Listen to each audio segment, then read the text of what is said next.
La vacuna contra la COVID-19 ya está en México y durante los próximos meses llegarán millones de dosis más. La vacunación es universal y gratuita, empezando con el personal médico. Es momento de esperanza y tu ayuda es muy importante para enfrentar al coronavirus. Mientras te toca vacunarte, quédate en casa. Mantén limpias tus manos y guarda sana distancia. Recuerda, si te cuidas tú, nos cuidamos todos. Gobierno de México.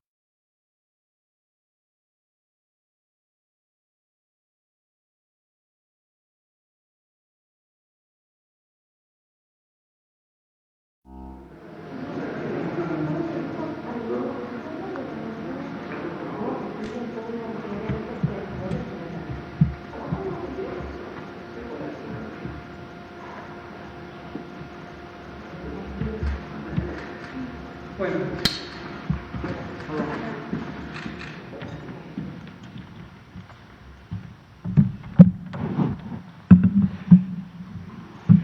Muy buenas noches.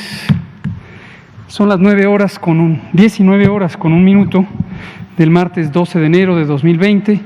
Estamos en el Palacio Nacional de México, en el Salón Tesorería, en la Ciudad de México. Vamos a iniciar la conferencia de prensa diaria sobre COVID-19, la pandemia causada por el coronavirus SARS-CoV-2. Hoy vamos a tener dos piezas de información semejantes a las de ayer: el informe técnico sobre el estado que guarda la epidemia en el país y me dicen que se oye un poco de eco. Y enseguida comentaré sobre el avance que tuvimos hoy sobre las vacunas. Desde luego, de manera más amplia retomaré sobre lo que señalamos esta misma mañana respecto a la llegada de 439.725 dosis de vacuna y lo que implica hoy en el desplazamiento hacia todas las 32 entidades federativas.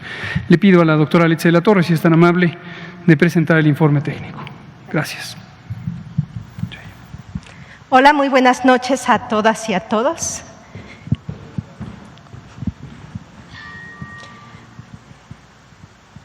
El día de hoy presentaremos el informe técnico con los datos que son relevantes que toda la población conozca, para que con esta información se tomen acciones que beneficien a cada uno de ustedes en sus casas. Como pueden ver en esta gráfica que se ha presentado diariamente, lo que vemos aquí, y se escucha un poco, no sé, ahí no sé si se escuche mejor. Bueno, entonces, en esta parte vemos los casos nuevos, los casos incidentes que han sido acumulados a lo largo de cada una de las semanas epidemiológicas, y lo importante de esta gráfica es observar las tendencias. Estas tendencias nos hablan de cómo está la actividad de los nuevos casos. Como pueden observar en este reporte, se tiene estas tendencias y en las últimas semanas lo que se está reportando, lo que se observa es un incremento de estos casos nuevos de un 8%. Recordemos que esto puede variar de acuerdo a cada uno de las actividades dentro de los estados, y también puede variar dependiendo de los reportes que se realicen. Abajo vemos en la línea verde cómo están el número de personas recuperadas. Si ustedes pueden observar un porcentaje que es de menos 6%, y a veces pueden decir se están recuperando menos personas, pero no nos debemos de llevar por esta falsa impresión. Recordemos que este tiene un desfase respecto a el incremento de los casos conforme se infectan las personas, que son los casos activos. Cuando se van recuperando, estos son el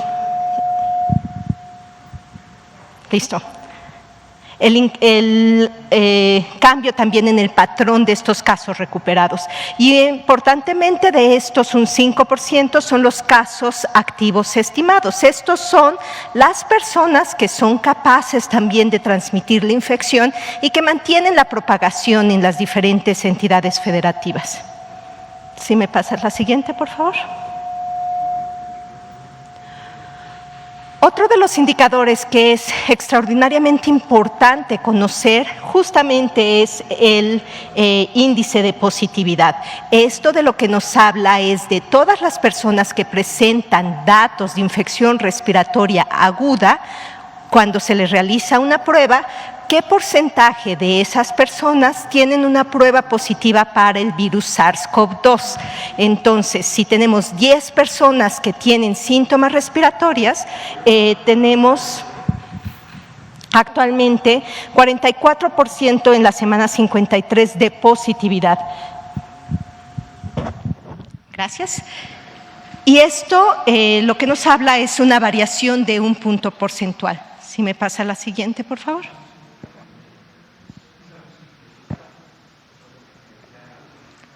Tenemos un poco de problemas técnicos, pero… No es el micrófono, es esa bocina que está prendida. Es parte también de…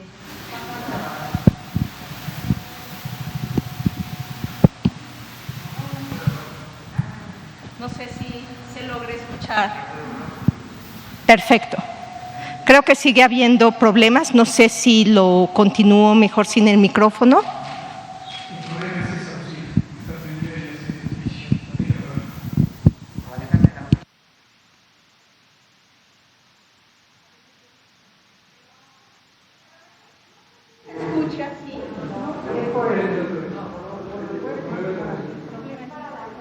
Ahora creo que sigue siendo un poco de problemas con el sonido.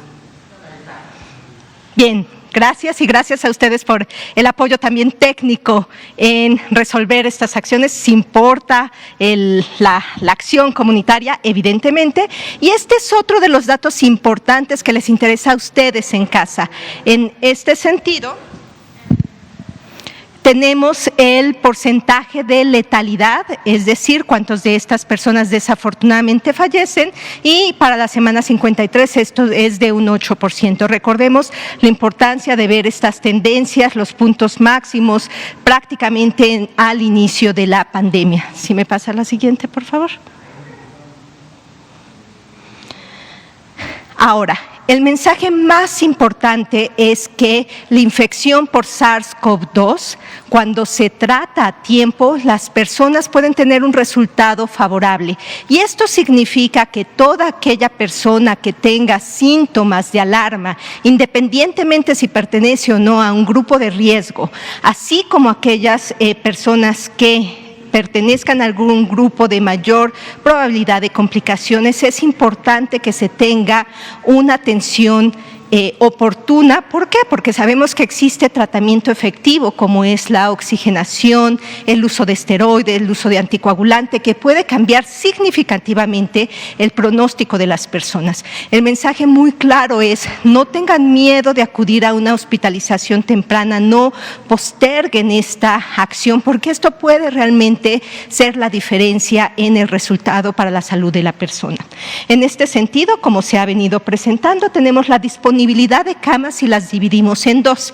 Las camas de hospitalización general, es decir, aquellas para las personas que no requieren un apoyo con un ventilador mecánico, y aquellas camas para pacientes críticamente enfermos. De estas tenemos 6 entidades con un 70% o superior de ocupación, y esto recordemos que desde el inicio de la pandemia se ha hablado que es este punto crítico donde cada uno de nosotros tenemos que pensar en cómo poder solventar y disminuir la transmisión y por lo tanto la gravedad de las personas. Dentro de estos está Ciudad de México, Guanajuato, Estado de México, Nuevo León, Hidalgo y Puebla, y evidentemente se ha trabajado con las entidades federativas para tener una expansión hospitalaria, la reconversión que se ha estado haciendo a lo largo del proceso de la pandemia, pero que nuevamente es el llamado a las personas para tener acciones que logren la contención, la mitigación de estos casos.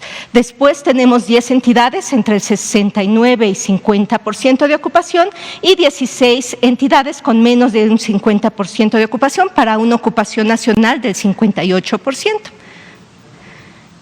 Y en la siguiente podemos observar la disponibilidad para camas con ventilador. Estas son las camas que requieren los pacientes críticamente enfermos. Recordemos que no todas las personas que se infectan por el virus SARS-CoV-2 van a requerir este tipo de atención, pero cuando se requieren es importante el tener este insumo disponible para la población. Nuevamente, 3 entidades con más del 70% de ocupación: Ciudad de México, Estado de México y Nuevo León.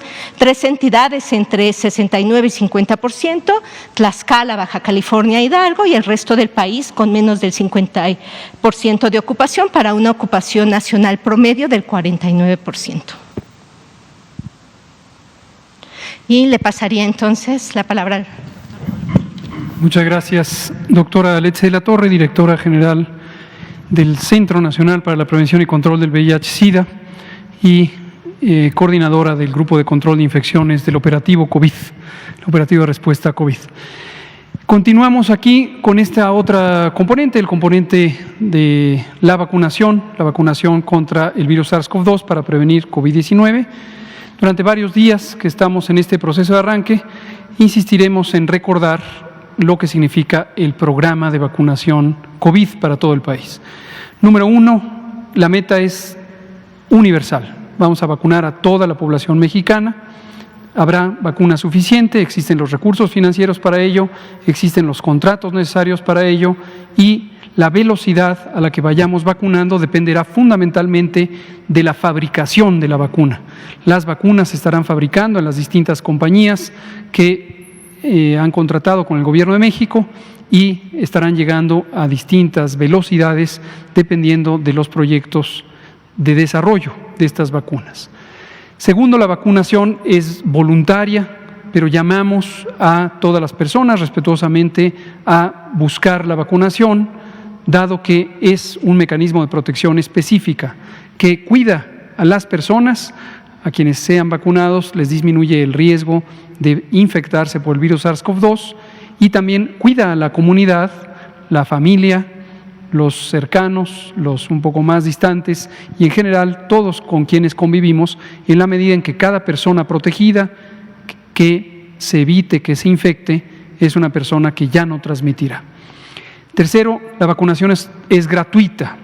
Es gratuita para cada ciudadano en el momento de que la recibe. Por supuesto, esta vacuna ha sido comprada y las próximas serán compradas con el dinero de todas las personas, todos los mexicanos, todas las mexicanas. Quienes pagamos impuestos, hemos contribuido a ello y esto es una bolsa común que es el Tesoro Nacional y de ahí se está pagando.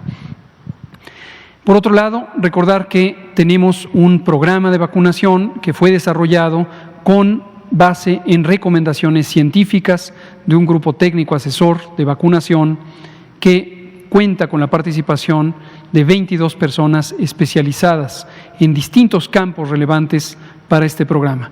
Personas especialistas en, desde luego, salud, medicina, salud pública, epidemiología, infectología, vacunología como una materia específica del conocimiento, pediatría, derechos humanos, ética, igualdad de género, economía de la salud y varios otros campos. Estas personas especialistas trabajan de manera pro bono, de manera gratuita, al servicio del pueblo de México, al servicio de la nación, y han contribuido su conocimiento elaborando recomendaciones de política pública que permitieron establecer la Política Nacional de Vacunación contra el virus SARS-CoV-2.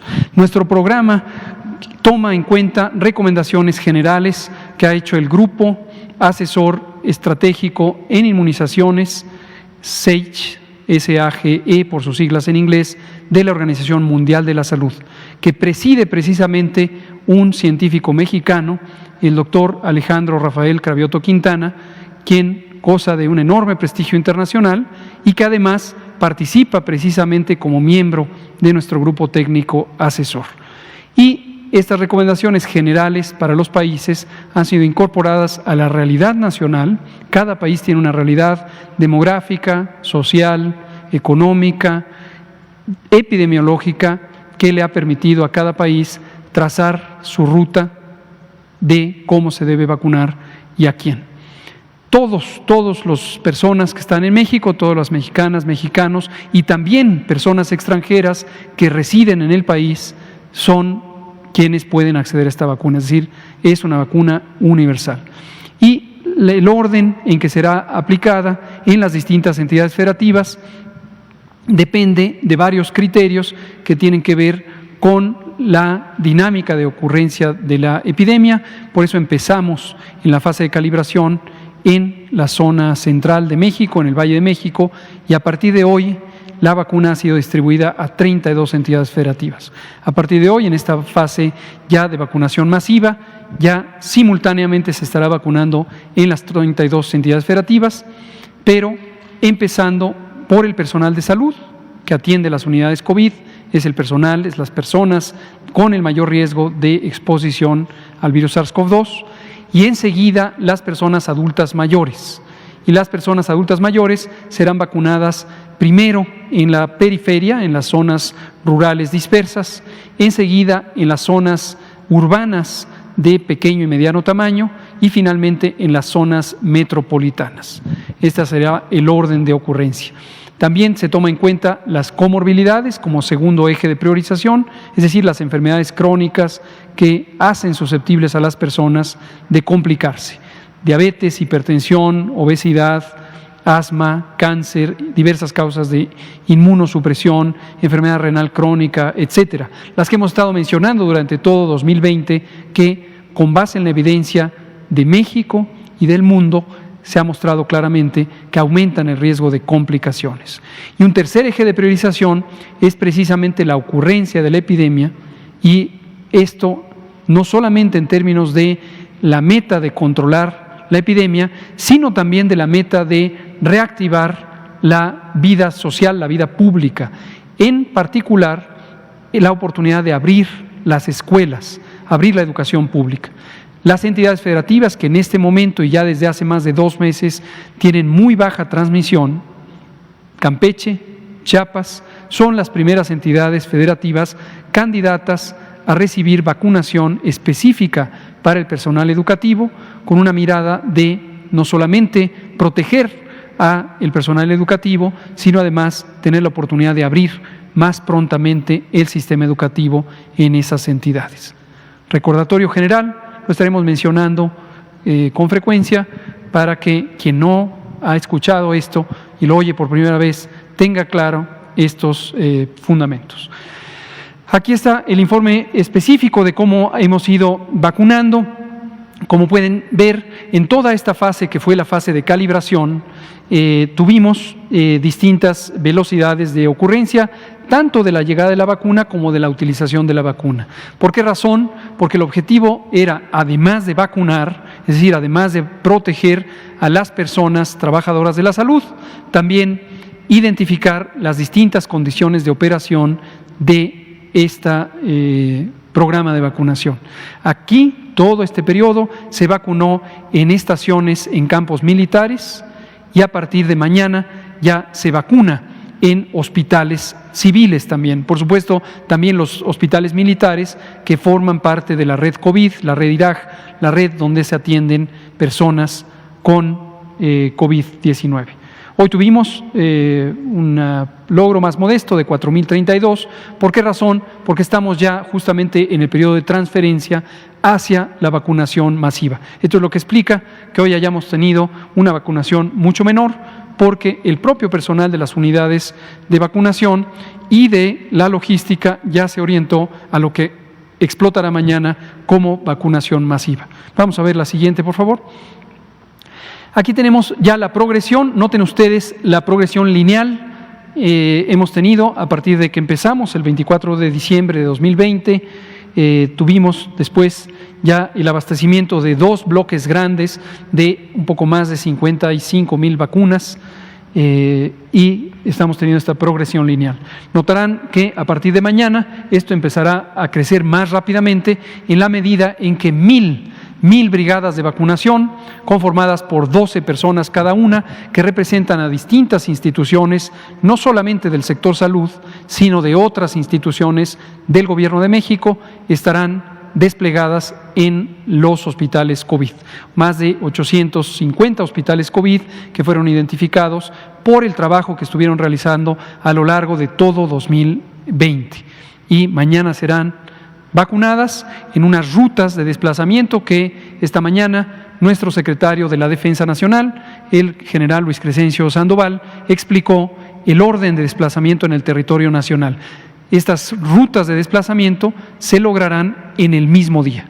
Durante el mismo día se irá desplegando el personal para vacunar en todas las 32 entidades federativas, las 32, todo el país. Y desde luego los siguientes embarques, por ahora solamente de la vacuna de Pfizer-BioNTech, serán ya de este tamaño, más de 430,000 dosis todas las semanas. Las vacunas llegarán los martes de la salud, los martes del pulso de la salud, llegarán las vacunas y se desplegarán con base en este objetivo que es cubrir al personal de salud.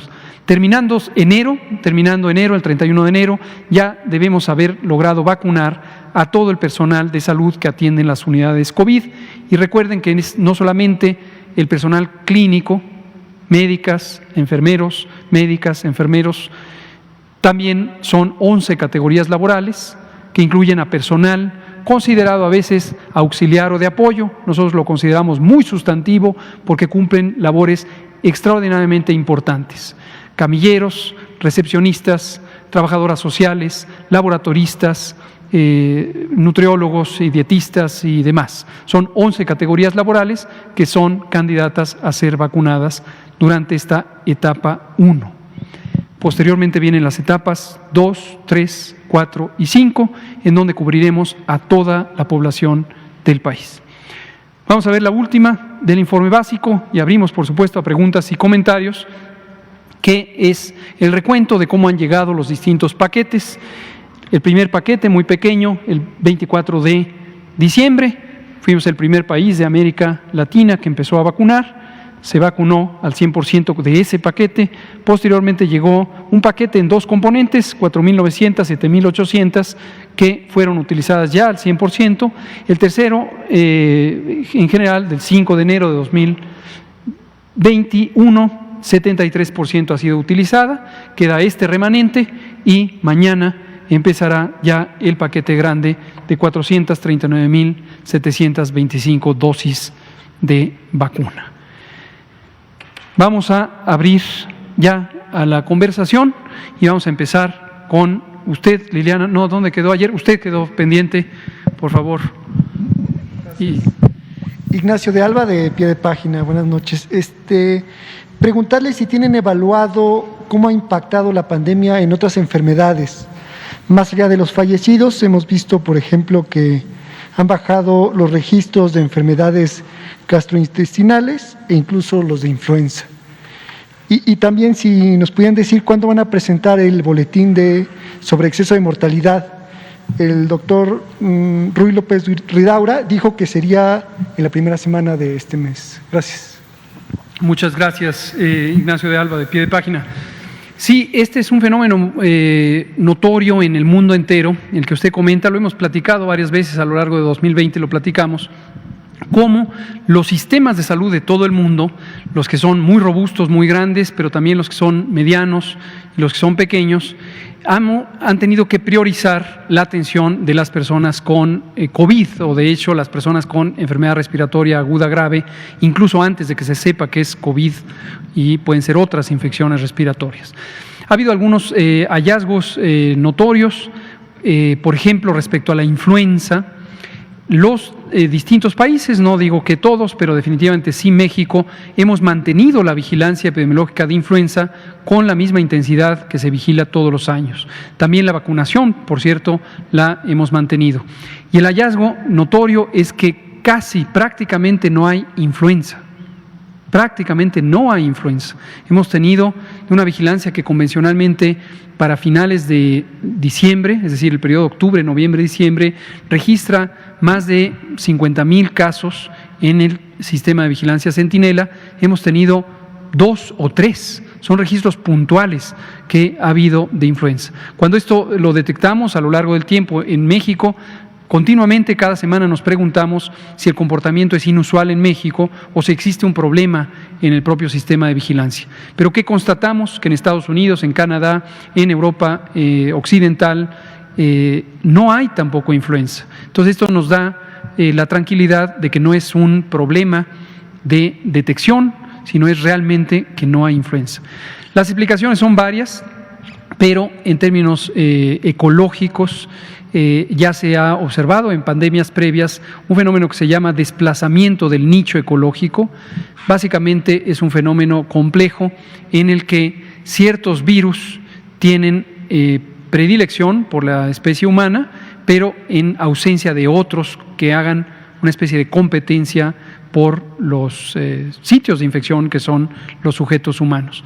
Es un fenómeno muy complejo, no tiene explicaciones únicas, pero se asume que en este momento hay un desplazamiento del nicho ecológico de la influenza en favor, desde luego, del virus SARS-CoV-2. Otras enfermedades quedan sin representación porque hay personas que dejan de acudir a consulta aun cuando tengan una necesidad de salud. Las razones también son varias, desde la más directa y relativamente modificable, que es el espacio de citas, el espacio de consultas, el espacio de procedimientos, por ejemplo, quirúrgicos. En esto sí sabemos con claridad porque es una acción planeada. Es muy importante continuar la atención de personas que tengan todas las demás enfermedades posibles diferentes a COVID-19, pero cuando se ha priorizado el manejo de la epidemia, ciertamente en las unidades COVID es solo COVID. Tenemos institutos nacionales de salud que son enteramente dedicados a COVID. Uno muy notorio es el Instituto Nacional de Ciencias Médicas y Nutrición. Ya tiene desde hace varios meses abiertas algunas consultas, pero mayormente está dedicado a COVID. Entonces sí hay un desplazamiento de la atención. Esto en su momento fue sujeto de una planeación que es de acceso público. Tenemos un lineamiento precisamente sobre continuidad de operación en la atención médica en el contexto de la epidemia de COVID, y con base en una reflexión colegiada se identificaron 3 niveles de posibilidad de desplazamiento, es decir, aquellas condiciones de salud que no pueden posponerse porque pondrían en riesgo la integridad o el riesgo de un daño permanente a las personas, no se pospusieron. Fueron cambiadas quizá de locación, un hospital que atendía a personas y que se volvió hospital COVID, se le indicaron, por ejemplo, a los derechohabientes del Seguro Social o del ISSSTE o de Pemex, pase usted a esta otra unidad para continuar su atención. Y los equipos médicos también fueron reorganizados. Hay un segundo nivel de prioridad, que son situaciones que tienen que ser atendidas con urgencia, pero también existen modalidades de manejo externo. Por ejemplo, la continuidad de tratamiento de personas con diabetes, con hipertensión. Ahí lo que se hizo fue anticipar la dotación de medicamentos.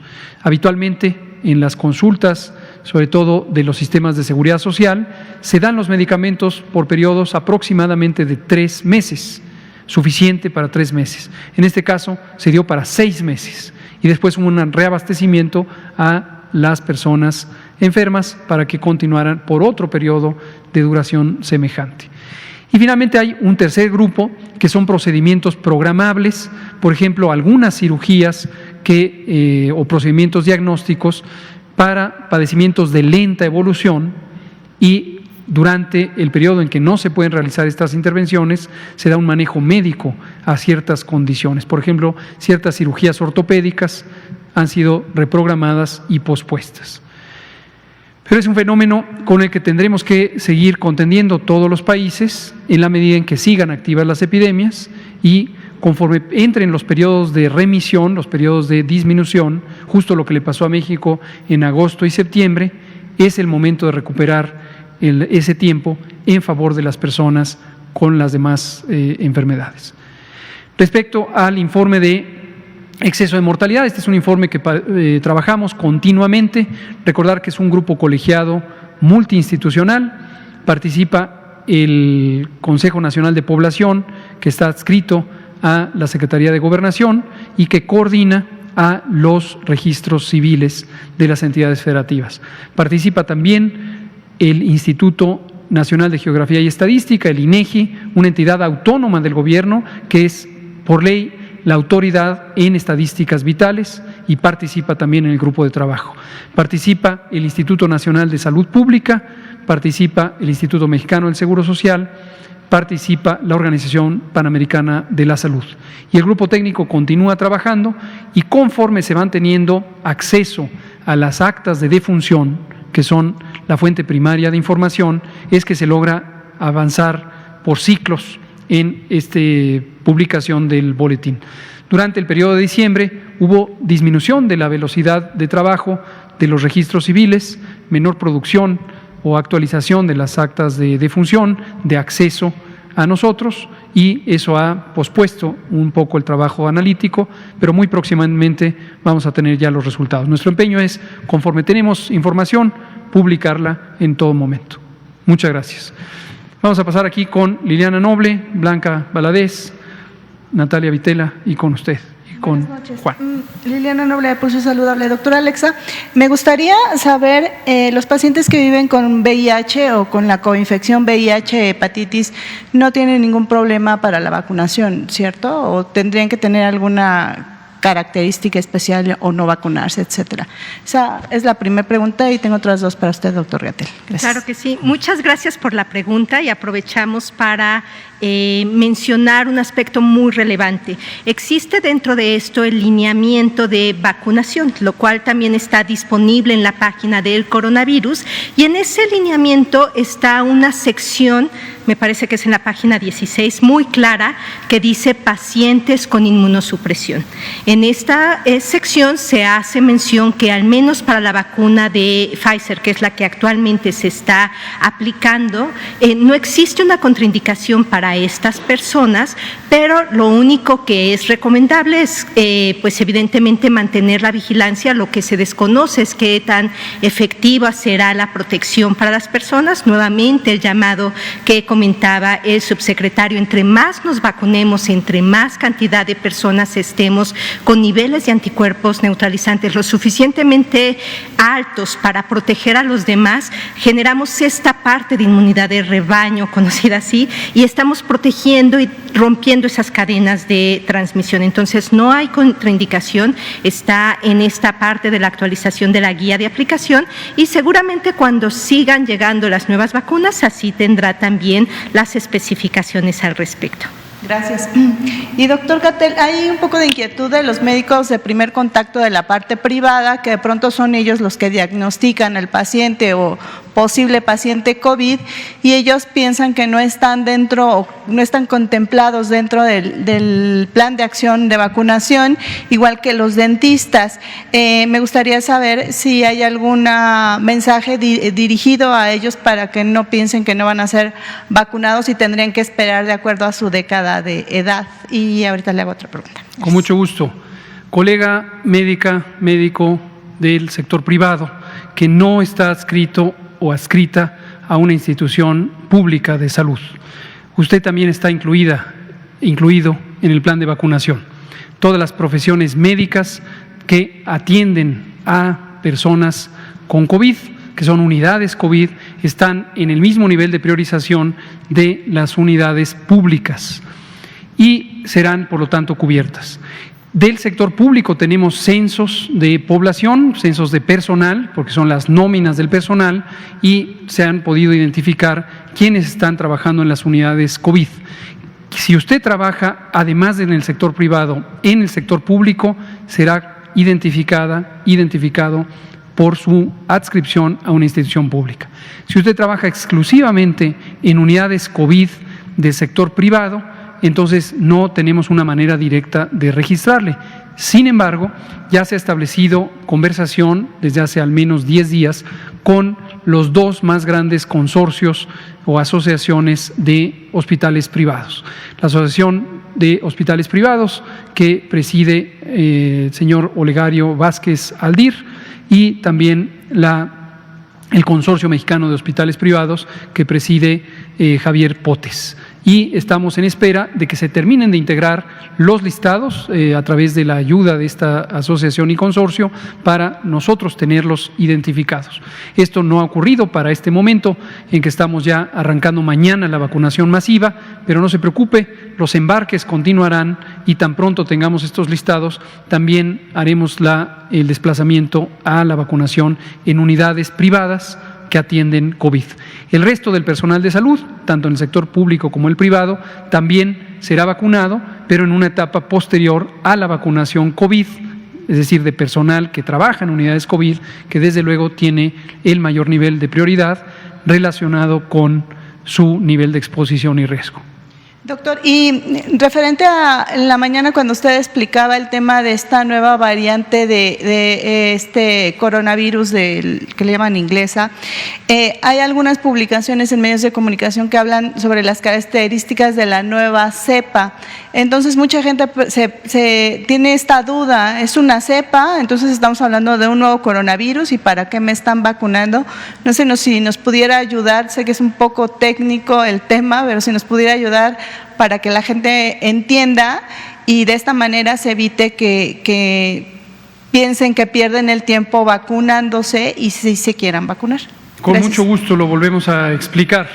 Los virus, múltiples tipos de virus o especies de virus, tienen una mutación muy acelerada. Le llamamos mutación a la transformación genética de los organismos, en este caso las partículas biológicas que son los virus.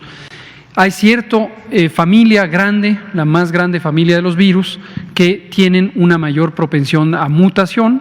En esa gran familia está el coronavirus SARS-CoV-2, también están los virus de la influenza y están innumerables virus que son la familia de los virus ARN. Y estos tienen una tasa de mutación extremadamente grande. Cada 10,000 copias en promedio que se hagan del virus aparece una mutación, es decir, una transformación puntual en la secuencia del material genético, precisamente el ácido ribonucleico. La enorme mayoría, más del 99% de las mutaciones no tienen ninguna importancia. De hecho, es probable que muchas de ellas lo que hacen es disminuir la capacidad de los virus, lejos de aumentarla.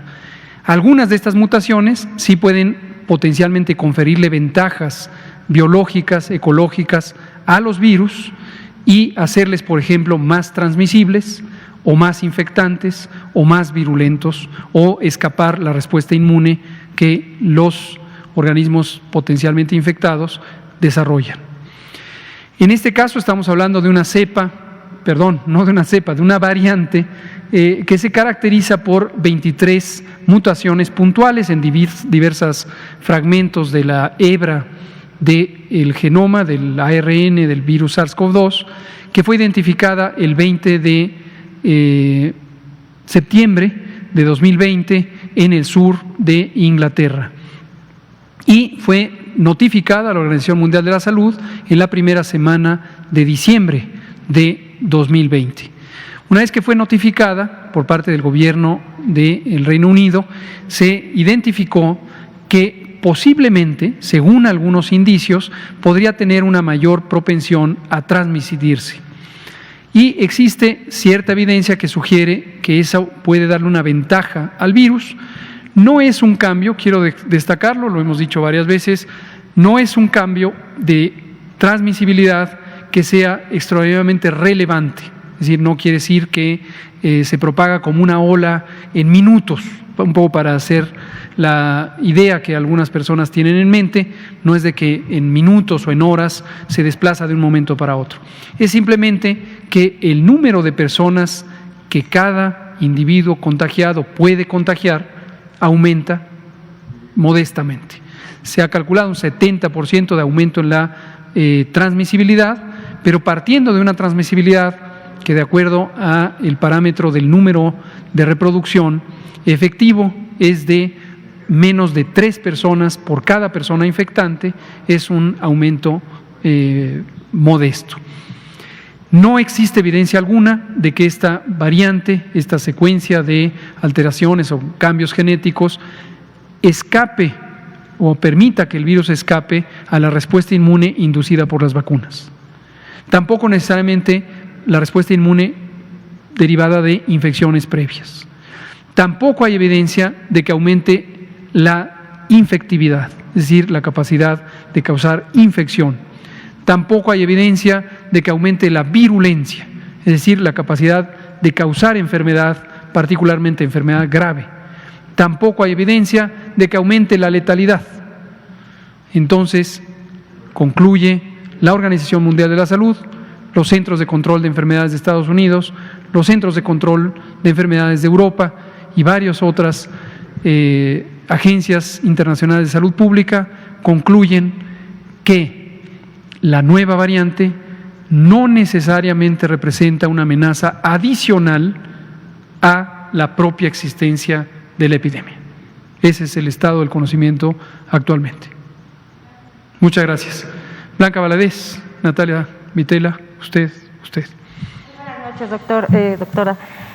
También le quiero hacer 3 preguntas, si me permite. La primera, ayer usted informó que en Argentina ya se tenía el antígeno que está realizando AstraZeneca y Oxford.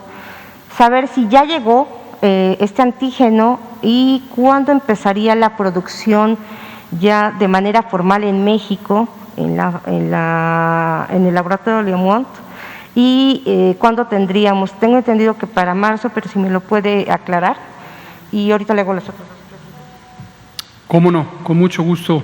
Blanca, qué bueno que lo pregunta. Esta mañana, al terminar la conferencia de prensa matutina, me percaté de un pequeño lapsus de mi parte. Dije, el antígeno está ya aquí, y hablé del 18 de enero, y resulta que hoy es 12. Entonces, corrijo, su pregunta me ayuda a quien quiera que se haya quedado con la idea de que ya está aquí el antígeno. No, estará el 18, es decir, la próxima semana. Pero expliquemos un poco en qué consiste esto del antígeno. Lo platicábamos en la mañana, es muy interesante la fabricación de vacunas, este tipo de vacunas en particular, cómo se realizan. La vacuna de AstraZeneca, Universidad de Oxford, es un tipo tecnológico común en la vacunología, en la que se hace lo siguiente. Se toma un virus diferente a SARS-CoV-2, en este caso es un adenovirus, que solo puede infectar a los chimpancés, no puede infectar a la especie humana, en el caso concreto de la vacuna de Astra. Pero además ha sido modificado para que no pueda causar enfermedad, incluso en los propios chimpancés. Y se le inserta una secuencia genética, un gene, que produce una de las proteínas del virus SARS-CoV-2, que es la que tiene la mayor facilidad de inducir la respuesta inmune. Este virus, desde luego, es microscópico, pero se pone el virus modificado en el laboratorio. Esta es una patente, de hecho, de AstraZeneca, la Universidad de Oxford, y se siembra en un líquido que tiene una serie de sustancias químicas orgánicas y una cierta acidez y una cierta salinidad, y está a cierta temperatura, en promedio de 36 a 38 grados centígrados, y se siembra en pequeños matraces de unos pocos mililitros, unos 100, 200 mililitros. Se pone ahí, se agita y se mantiene a lo largo de 1, 2, 3, quizá 4 noches, y está agitándose. Y en el líquido donde se ha sembrado se empiezan a multiplicar estas partículas virales en células que han sido dispuestas en el propio líquido. Estas son líneas celulares que permiten la multiplicación. Recordar que el virus solo se multiplica en el interior de células. Y esto aumenta la concentración de virus y permite que después esos matraces siembren un contenedor más grande y se sigue agitando a temperatura, acidez, salinidad, concentración de dióxido de carbono controladas, y células, unas células específicamente diseñadas para la replicación. Y después ya hay más virus y se pone en un contenedor más grande y en uno más grande y en uno más grande. Al final se tienen contenedores de 2.000 litros y esos son ya los contenedores que se vacían para exportar el producto. Cada uno de estos ciclos conforma un lote. Lote es la unidad técnica con la que se puede reconocer un ciclo de producción. Se identifica con un número muy específico, el proceso se vuelve a empezar, pero lo que ya se produjo se exporta, en este caso, ¿a dónde? A México. Hay un acuerdo entre la compañía farmacéutica biotecnológica Mabx Science en Argentina, que es la que fabrica estos volúmenes tan grandes, y Leomont, una empresa farmacéutica mexicana, innovadora tecnológicamente, y llegará a México en contenedores de este volumen, desde luego en condiciones controladas, temperatura, humedad, etcétera. Se va a la planta de Leomont, y en la planta de Leomont, en condiciones perfectamente controladas, se procederá al llenado de pequeños frasquitos de 5 dosis, lo equivalente a 5 dosis. Esos frasquitos se sellan, se etiquetan y están listos para ser utilizados en la vacunación. ¿Dónde van a ir esos frasquitos? A abastecer las necesidades del gobierno mexicano. Se han contratado 77.4 millones de dosis, y también las necesidades del mercado latinoamericano, y de inicio se han calculado más de 250 millones de dosis necesarias en los distintos países de América Latina. Cuando llegue inmediatamente estaría la producción de los 2.000 litros, es decir, más o menos cuántas vacunas serían. Y preguntarle respecto al caso de la doctora que resultó alérgica a la vacuna de Pfizer. El IMSS dijo que ustedes se convertirían en los voceros.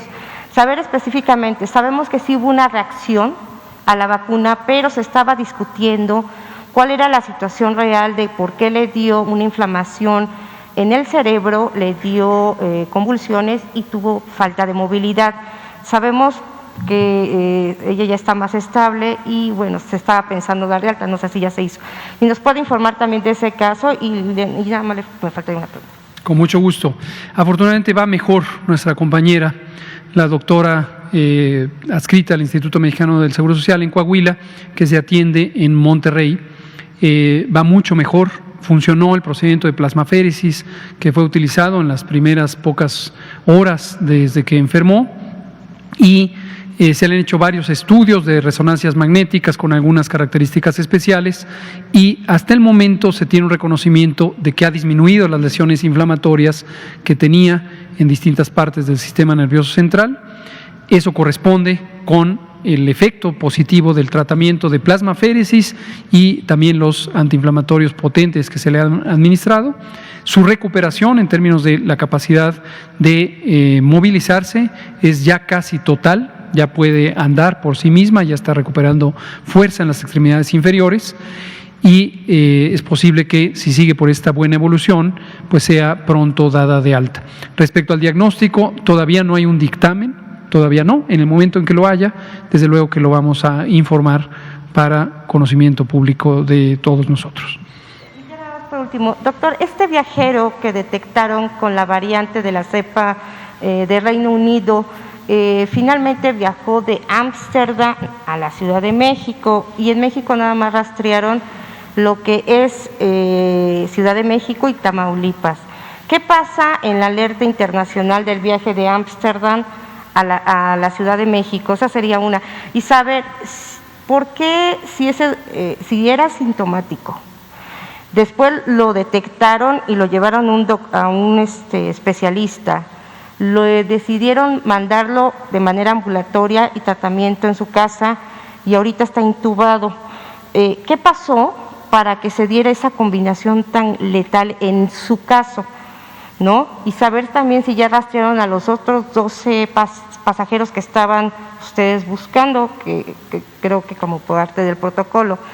Pero ¿qué pasó con él exactamente? Y si ya tienen esos rastreos, y a nivel internacional, ¿qué pasa ahí? Gracias. Sí, con mucho gusto. Este pasajero venía asintomático de Ámsterdam a México. Es muy importante no perder de vista eso. Entró al país sin síntoma alguno. Esta mañana nos preguntaba una colega, nos lo han preguntado muchas veces, ¿y qué controles se tiene para que no entre? Justamente la condición de este paciente ciudadano británico ilustra que los mecanismos de control potenciales, tiene sus grandes limitaciones. Una persona que viene completamente asintomática, no existe ningún elemento sobre el cual se pudiera considerar que estaba enfermo. El monitoreo de temperatura, por ejemplo, tan popular en estos días, tiene enormes limitaciones, enormes limitaciones. Y se usa por todo el mundo, se usa en aeropuertos, se usa aquí mismo, se utiliza en centros comerciales, en restaurantes, se usa por todos lados.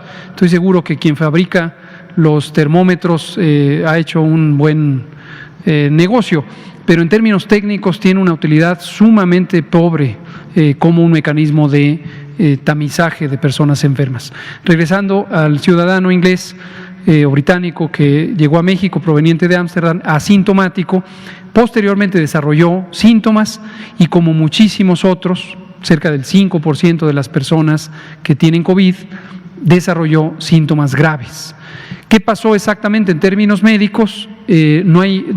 Sus condiciones son semejantes a la de muchas otras personas que han tenido esto, es decir, no hay una condición particular que se pueda atribuir a la variante de coronavirus que fue identificada. Las inferencias no se hacen a partir de una sola persona. Su comportamiento no es distinto al de personas infectadas por múltiples otras variantes que algunas son identificadas y la gran mayoría no.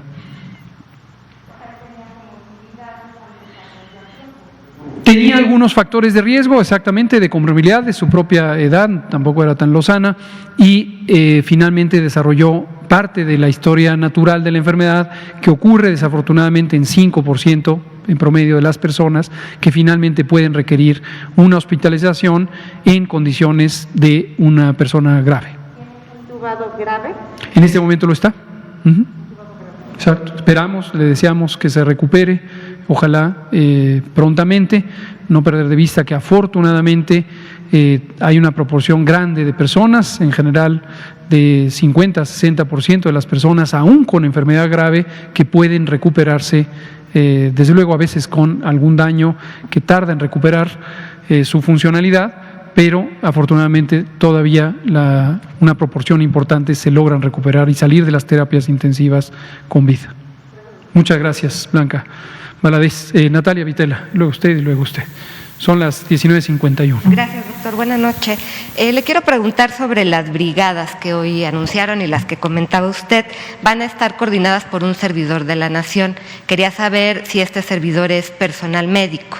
Y a su vez este coordinador tiene que informar a los centros coordinadores estatal y de bienestar. También quería preguntarle quiénes van a integrar estos centros estatales. Y saber si estas brigadas se van a utilizar también para la vacunación de adultos mayores, si se va a replicar. Eso sería por un lado. El otro tema que le quiero preguntar es sobre la vacuna rusa.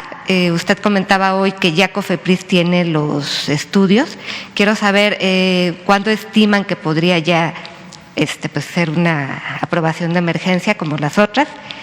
Y por último, preguntarle también sobre un suero del que habló hoy, un suero argentino. Gracias. Exacto. Al parecer ya falleció el... Es lo que está anunciando el secretario de Salud. Lamentamos la defunción de este ciudadano. Pero dice secretario, porque en Tamaulipas es una secretaria. Nuevo León, es otra persona.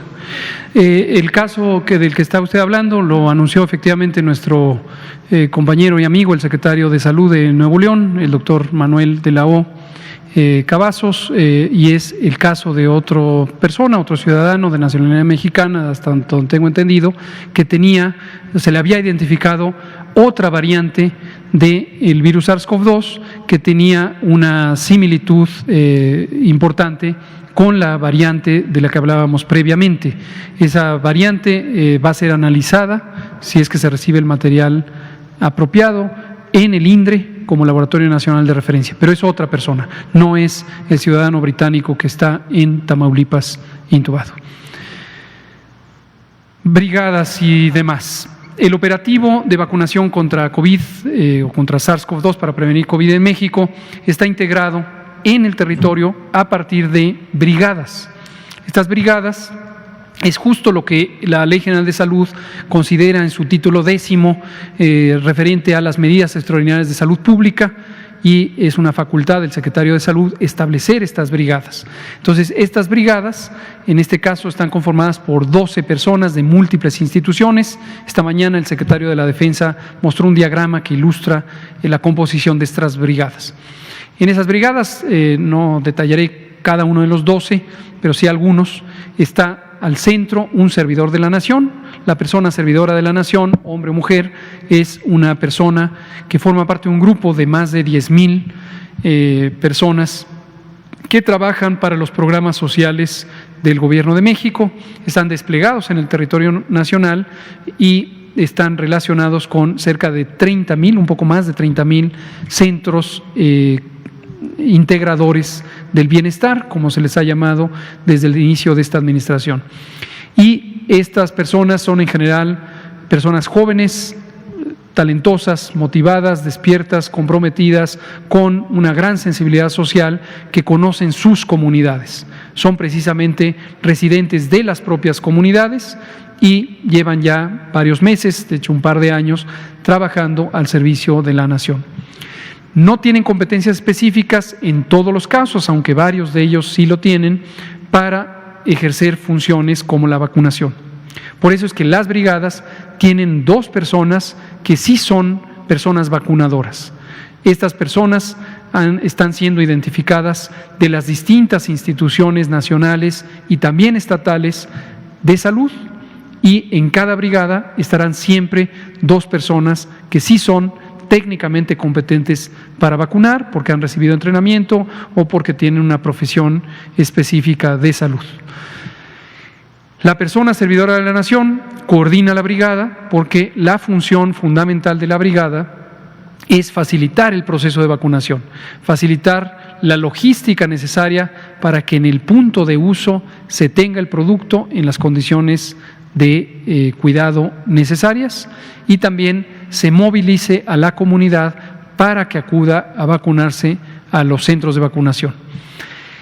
La pregunta es muy importante cuando dice, y después cuando se vacuna a adultos mayores. En ese momento va a ser aún más importante las brigadas. Lo son ya ahorita, desde mañana, que estarán trabajando para facilitar la entrega de la vacuna a los hospitales, y en los hospitales las personas que dirigen los hospitales serán las encargadas de coordinar el aspecto médico de la vacunación, pero la persona servidora de la nación de coordinar la logística del operativo de uso de la vacuna. Cuando se esté en las comunidades, sobre todo rurales dispersas y después metropolitanas, lejos de hospitales, será aún más importante el mantener la cohesión del grupo de 12 a cargo de las personas servidoras de la nación. Este servidor tiene que dar información a los comités estatal y de bienestar que estarán conformados por… Tenemos no los comités estatales de bienestar, tenemos a 32 personas funcionarias del Gobierno de México, mayormente de las instituciones nacionales de salud, y han sido designadas cada una de ellas para coordinar la operación en cada una de las 32 entidades federativas. Hay uno por entidad federativa. ¿Quiénes son estas personas? Son personas funcionarias. Voy a poner un ejemplo que es de fácil identificación. Nuestro querido compañero y amigo, el doctor Víctor Hugo Borja Burto, director de prestaciones médicas del Instituto Mexicano del Seguro Social. Él es el coordinador para la Ciudad de México. El doctor Mauricio Hernández Ávila, director de prestaciones económicas y sociales del propio IMSS, es el coordinador para el Estado de México. El doctor Javier Cabral, también del IMSS, es el coordinador para Baja California. Y así sucesivamente tenemos para las 32 entidades federativas personal directivo, hombres y mujeres, muy talentosos, talentosas, muy comprometidos, que estarán a cargo de la coordinación y a cargo de la vinculación con las autoridades estatales, quienes en su enorme mayoría ya se han integrado a brindar el apoyo a este operativo nacional. Y sobre la vacuna rusa, hablaban de que ya tiene la COFEPRIS los estudios y cuándo prevén que podría ya darse la aprobación de emergencia. Es correcto, lo más probable es que sea esta misma semana. Efectivamente, como comentábamos en la mañana, fue muy exitosa la misión que hicimos a Argentina, esta misión que fue encomendada por el presidente de la República y en mi caso también por el propio secretario de Salud, y logramos tener acceso a información que no se había tenido acceso, que nos da mucha tranquilidad por lo robusto que es el expediente para el proceso de regulación sanitaria. Se lo hemos transferido a COFEPRIS, quien estará actuando autónomamente por sus mecanismos convencionales, pero en la modalidad de emergencia, y lo más probable es que en esta misma semana tenga ya un dictamen. Y por último, lo del suero. Lo del suero. El suero hiperinmune equino es, el suero es la sustancia líquida de la sangre, para referencia de todas y todos. La sangre está compuesta de agua, proteínas, sales minerales y células. Si le quitamos las células y las proteínas, lo que queda se llama suero. Y los animales, incluidos los humanos, tenemos suero, pero obviamente los equinos, los caballos, tienen mucho mayor suero, cantidad de suero que los humanos. Entonces, son desde hace mucho tiempo un modelo de trabajo en el que se les inocula, se les inyecta con antígenos, en este caso va a ser antígenos del virus SARS-CoV-2, y eso induce una respuesta inmune en el propio caballo y se fabrican enormes cantidades de anticuerpos. Esos anticuerpos se extraen por un proceso muy cuidadoso de buenas prácticas de manufactura, de biotecnología, y se filtra y se tiene un purificado de anticuerpos estéril que se utiliza para el tratamiento. Esto lo produce una empresa argentina, pero también se está buscando la posibilidad de traerlo aquí en una asociación con científicas, científicos y empresas mexicanas. En México, por ejemplo, quisiera mencionar, hay una empresa mexicana, Silanes, que lleva muchos años trabajando en este tipo de sueros, por ejemplo, para la respuesta terapéutica a las picaduras de alacrán y otros arácnidos y también víboras. Y el grupo científico con el que Silanes ha trabajado por muchos años es un grupo que colabora con el grupo científico de esta empresa argentina. Entonces estamos buscando una colaboración de múltiples vías, potencialmente para, en el mediano plazo, tener un esquema de producción regional que permita abastecer no solo al mercado mexicano y no solamente durante la fase aguda de la epidemia, sino a otras partes. Lo que sirve es para que el ser humano enfermo de COVID recibe una dotación de anticuerpos en concentración mayor a la que puede fabricar sus propios glóbulos blancos. Hay estudios científicos muy interesantes que muestran que entre el día 7 y el día 14 es una etapa donde algunos de los individuos enfermos no producen con suficiente eficiencia anticuerpos. Todavía no sabe por qué, ni se sabe quiénes sí y quiénes no, pero algunos no producen con suficiente velocidad suficientes concentraciones de anticuerpos, y esas personas son quienes tienen la mayor probabilidad de desenlaces graves. Entonces, la idea del suero hiperinmune es dotar de anticuerpos durante esa etapa crítica entre el día 7 y el día 14, que potencialmente ayudaría a una mejor respuesta inmune. Muchas gracias. ¿Nos da tiempo de una última? No nos da tiempo. Son las 20:02 y continuaremos mañana con ustedes dos. Muchas gracias. Gracias. La vacuna contra la COVID-19 ya está en México y durante los próximos meses llegarán millones de dosis más. La vacunación es universal y gratuita, empezando con el personal médico. Es momento de esperanza y tu ayuda es muy importante para enfrentar al coronavirus. Mientras te toca vacunarte, quédate en casa. Mantén limpias tus manos y guarda sana distancia. Recuerda, si te cuidas tú, nos cuidamos todos. Gobierno de México.